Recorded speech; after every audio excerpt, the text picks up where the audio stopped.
Let's look at an example of how we can use the rate law to determine the rate constant for a particular reaction. In this problem, we are given the rate law for a reaction, and then we are told that when the F2 concentration is 0.1 and the ClO2 concentration is 0.01, the rate of the reaction is 1.2 times 10 to the minus 3 molarity per second. We can use this information to calculate the value of K. So we are going to be using the provided rate law, rate equals K, F2, ClO2, and this really honestly is as simple as plugging in the rate, the concentration of F2, and the concentration of ClO2, and just solving for K.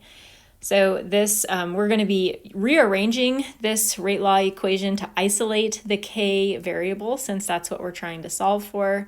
When we rearrange it, we get rate over the concentration of F2 times ClO2. One of the things that you're going to want to look out for when you're calculating the value of the rate constant K, the units of the rate constant K are all over the place. They vary from one rate law or one reaction to another. So there isn't one particular set or type of units that you would expect to see for the rate constant K. So you always have to be not only calculating the value, but also every time you calculate K, you have to think about what the units are for K in that particular situation.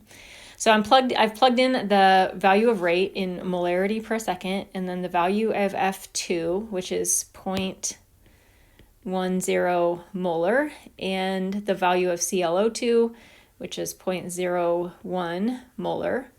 And the first thing that we're going to do is just solve numerically. We're just going to do the math on this problem. 1.2 times 10 to the minus 3 divided by 0.1 and divided by 0.01. This gives us 1.2. Now that's half of it. The other half of it is that we have to figure out what the units are on this problem. So we can see that we are going to be able to cancel out one of the molarity unit from the top and the bottom. And that is going to leave us with some pretty weird units. We have this 1 over second, which I'm going to write as second to the minus 1, which is kind of the standard in kinetics. And we also have 1 over molarity. So I'm going to write that. Also, we write it kind of like this, because it just looks a little bit weird to write 1 over seconds molarity. And I think it's more normal for people to write the molarity term second, so molarity to the minus 1, second to the minus 1.